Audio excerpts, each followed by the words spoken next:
Bonjour à tous, bienvenue dans cette nouvelle vidéo sur la page de l'atelier. Aujourd'hui, je vais vous faire une petite vidéo euh, technique, théorique et un petit peu d'explication.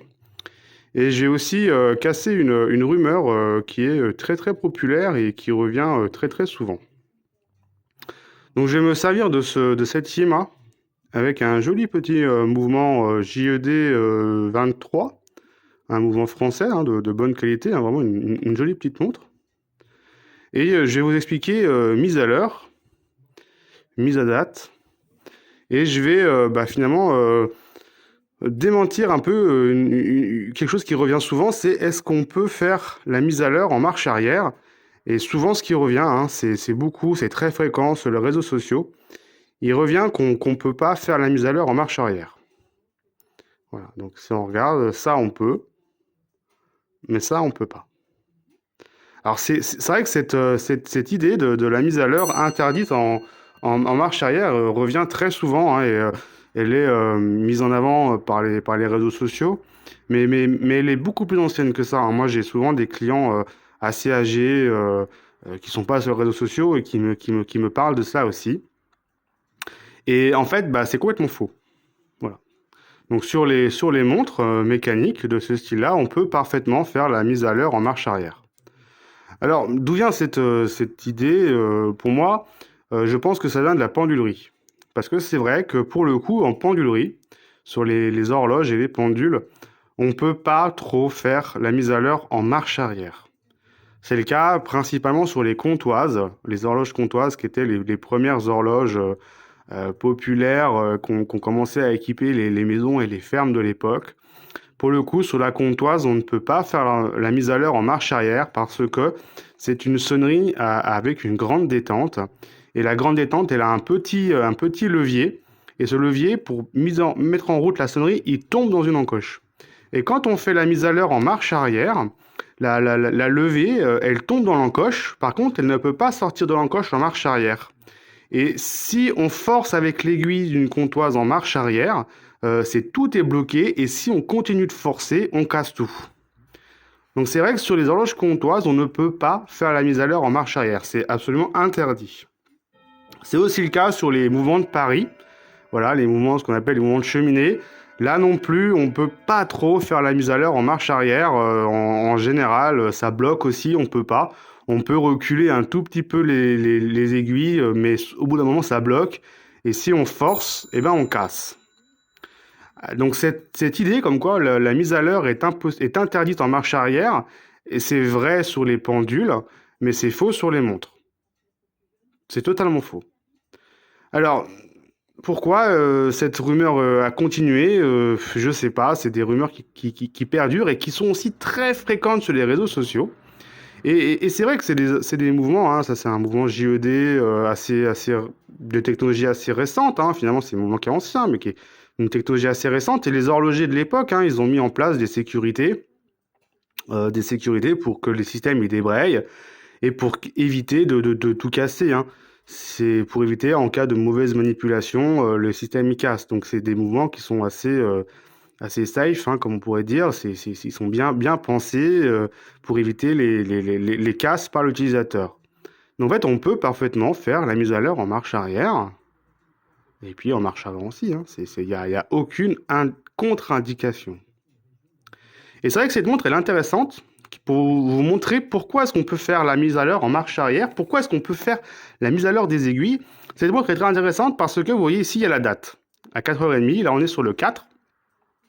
Et cette montre, malheureusement, elle n'a pas de mise à date rapide. C'est-à-dire que premier cran, on remonte la montre, et deuxième cran, on fait la mise à l'heure. Il n'y a pas de cran intermédiaire, donc le deuxième cran qui sert, quand on fait tourner la couronne, de faire avancer le disque de date pour le faire avancer du 4 au 5, au 6, au 7, etc. pour la mise à date rapide. On prend le cas actuellement, la montre, on la prend, elle affiche le 4. Si par exemple aujourd'hui on est le 8, on a 8 jours à rattraper. Donc quand il y a une mise à date rapide, c'est facile, tac, on met sa montre à l'heure et après on vient corriger la date, donc passer manuellement 4, 5, 6, 7, 8. Là, c'est s'il n'y a pas. Donc, comment on fait quand c'est comme ça? Eh ben, il faut faire tourner les aiguilles. Alors, on fait tourner les aiguilles. Voilà. Alors là, c'est midi. Voilà, et puis, tac, à minuit, ça passe. Donc, là, on a encore, si on est le 5, on est le 8. Donc, on a 3 jours à rattraper. Donc, on a 3 fois 2 tours d'aiguille, 2 tours de cadran à tourner pour ajuster la date. Mais c'est possible, mais bon, c'est pas très, très agréable. Et quand on regarde sur cette montre, on vient en marche arrière jusqu'à 18h. Tac. Et là, on passe en marche avant. Et là, vous voyez, la date passe. Donc en clair, pour corriger la date, au lieu de faire 2 tours de cadran, on fait juste un demi-tour en arrière. Et la date passe. Donc ça permet de gagner du temps. Et d'avoir une mise à date beaucoup plus rapide. Et puis accessoirement, ça soulage un peu la friction de chaussée, parce que quand on fait des tours et des tours d'aiguille, c'est pas spécialement bon non plus. Donc vous voyez que c'est parfaitement possible de faire la mise à l'heure en marche arrière. Sur ce genre de montre-là, c'est possible et c'est même conseillé pour avoir la mise à date plus rapide. Alors cette histoire de revenir en arrière à peu près à 18h, c'est pas une erreur, c'est vraiment voulu par les ingénieurs. Pourquoi? Parce que la roue entraîneuse de date, donc la roue qui tourne et qui vient aller pousser le disque de date pour le faire avancer, il est sur ce qu'on appelle un doigt escamotable. Donc il y a un petit doigt, quand on fait la marche arrière, au bout d'un moment, le doigt, il va passer sous le disque de date, et puis, comme il est monté sur ressort, au bout d'un moment, clac, il va reprendre sa place initiale. C'est le petit clic qu'on entend. Si on écoute bien, à un moment, on entend un petit clic. Voilà, là on l'a entendu. Alors, je ne sais pas si c'était très audible, mais vous écouterez. Et bon, il faut refaire un petit peu à l'avantage. Et là, quand le petit clic est passé, ça veut dire que le doigt escamotable, il est passé derrière le disque de date. Et là, on peut le faire. Et ça, c'est fait exprès et c'est voulu. Voilà. Donc, il faut faire attention. Toutes les montres mécaniques équipées d'une date et qui n'ont pas de mise à date rapide ne sont pas spécialement équipées pour faire cette manipulation de revenir en arrière d'à peu près vers 18h pour faire une mise à date plus rapide. Toutes les montres mécaniques qui n'ont pas de date rapide n'ont pas de doigt escamotable. Donc on n'est pas obligé de le faire, on ne peut pas le faire sur toutes les montres mécaniques, mais sur une grande majorité, on peut le faire. Par contre, il y a certaines montres mécaniques qui, elles, qui n'ont pas de doigt escamotable, souvent, quand on fait les aiguilles en marche arrière, souvent le disque de date, eh bien, il recule. Voilà, donc on va faire la mise à l'heure en marche arrière et la date peut reculer. Donc du 8, on va passer au 7, on refait 2 tours de cadran, on passe au 6, etc. C'est fait exprès et ça ne casse rien, ça n'endommage rien. Voilà, donc c'est parfaitement possible. Donc cette rumeur comme quoi c'est interdit, sur les montres, c'est faux, sur les pendules, c'est vrai. Alors il peut y avoir quelques exceptions, c'est vrai que sur les montres équipées de quantième perpétuel, bon là les quantièmes perpétuels assez anciens, effectivement c'est vrai, on peut pas trop faire de mise à l'heure en marche arrière, c'est vrai.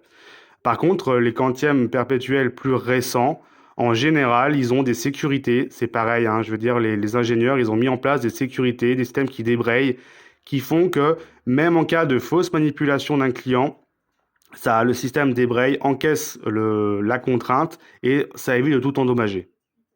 C'est vrai. Donc, mais sur la majorité des montres, vous pouvez parfaitement faire la mise à l'heure en marche arrière. C'est parfaitement possible.